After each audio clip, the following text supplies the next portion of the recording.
Hello students, welcome to our Gyanasthali Academy. This is our part D of chapter number 3rd, name the tiger's whisker.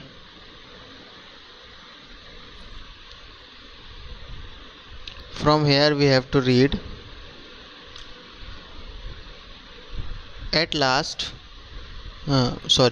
by and by I overcome my fear and went a little closer. धीरे धीरे मैंने अपने डर को ख़त्म किया और उसके नज़दीक चली गई.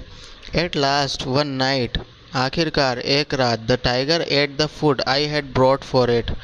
जब टाइगर खाना खा रहा था जो मैं उसके लिए लेकर गई थी. Then a time came when it would stand on the trail waiting for me. फिर वह वक्त था जब वह मेरा रास्ते में इंतज़ार कर रहा था. It would eat out of the bowl in my hand. वह उस बाउल को खाना चाहता था जो मेरे हाथ में है. And then it was not difficult for me to have one of the its whisker. अब मेरे लिए यह मुश्किल नहीं था कि मैं उससे एक विस्कर ले सकूं. यानी कि जब मैं उसके क्लोज़र पहुंच गई तो एक ऐसी रात आ गई जब वह मेरा इंतज़ार करने लगा रास्ते में जो खाना मैं उसके लिए लेकर आती थी. और फिर मुझे डिफ़िकल्टी यानी कि कोई परेशानी नहीं हुई उसका विस्कर लेने में. So you won the tiger's confidence through your love, said the hermit. hermit ने कहा तो तुमने अपने प्यार से टाइगर्स का कॉन्फिडेंस जीत लिया, उस शेर का कॉन्फिडेंस जीत लिया.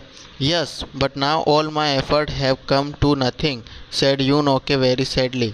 यूनोके ने बड़ी उदास होकर कहा कि लेकिन मेरी सारी मेहनत अब किसी काम की नहीं रही.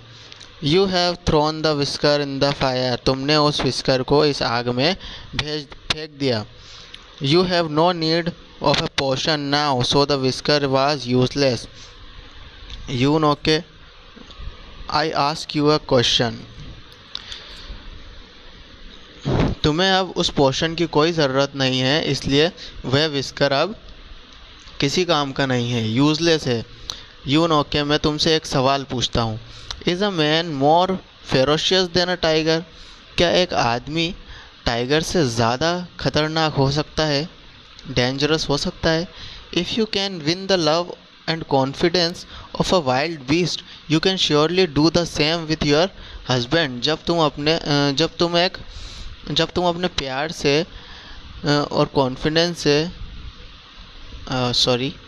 जब तुम एक वाइल्ड बीस्ट का प्यार और कॉन्फिडेंस जीत सकती हो तो श्योरली तुम यही सब अपने हस्बैंड से भी कर सकती हो, हस्बैंड का भी जीत सकती हो. There can be none who can't be won through love.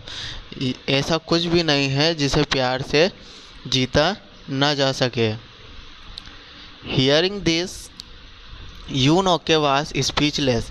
यह सुन के यूनोके स्पीचलेस हो गई, मौन हो गई, कुछ नहीं कह पाई. शी गॉट अप, वह उठी. Touch the hermit feet and went back home. उस हर्मिट के पाँव छुए और वह वहाँ से घर वापस आ गई.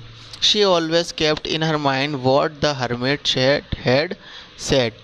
उसने अपने माइंड में हमेशा याद रखा कि हर्मिट ने उससे क्या कहा था.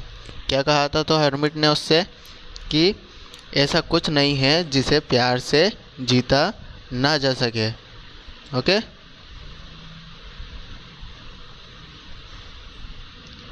our chapter was finished. Thank you students.